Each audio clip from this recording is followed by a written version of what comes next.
好，下一个呢是关于博讯的啊，这个问题呢，我要问一个网友问一个问题，就是说你是代表国安来摧毁海外民运的吗？因为博讯支持民运，博讯的官司，你觉得你在美国能打赢吗？这个事情非常有意思啊，这个网友问的非常好，也很公正，您问的非常好。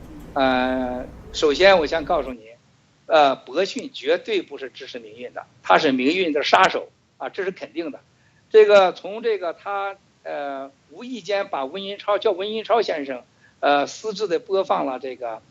叫他去上网播放当时傅政华先生的那个视频，你就可以看出来他是不反傅政华的，而且呢是借刀杀人，就把温银超先生给置入了死地，他的家人被抓，他本人也遭受这么大的挫折，他肯定不是支持民运的。如果支持他第一先生，第一时间他就应该他网上公开贴出来。而且呢，这个事情可以看得出来，傅政华先生跟他错综复杂的关系。因为今天第一集当中，刚才呢第一波没有播放的证据当中就有这一段，就是傅政华的老三谈到怎么攻击这个博讯，包括民进啊，他都很清楚，听话你就听话，不听话就采取措施，这是很事实的。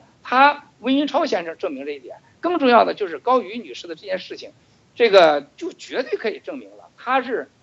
偷的录像，还拿着个相机，而且这个录像的结果是什么？把一个个人的谈话很卑鄙的传给了有关部门，这有关部门的人拿着这些东西直接捅到中央，所以中央领导真不知道这个事情，也不可能把这当事情，这个事实是很可怕的，对这个民运的打击会对着异议人士和积极力量那是灭顶的打击。第三个，大家可以看到一个非常关键的问题，这个铜锣湾事件发生以后啊，这个非常清楚的和当时高瑜事件它有个相辅相成，就民进承担了所谓的高瑜事件，自己在这块又抽脸又跺脚的，好像很后悔。博讯从来不站出说这实际上是我搞的事儿，而且迅速把博讯网和韦世先偷录的东西给删除，嫁祸了民进。可是铜锣湾事件也是这样，好像是铜锣湾的事情就是那几个人搞的，香港的几个书商搞的，谁写的这个书啊？是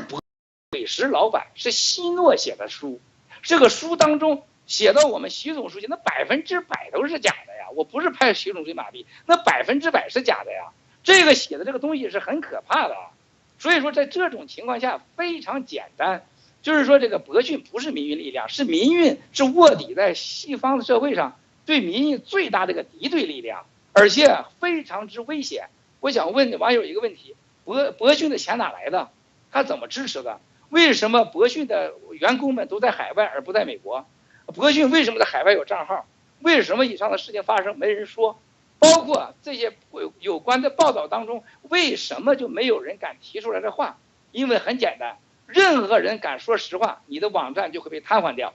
因为它是一个已经实实在在的，它是服务于这些人的一个打手，它是已经成了这样了，这是一个关键，这是一个事实。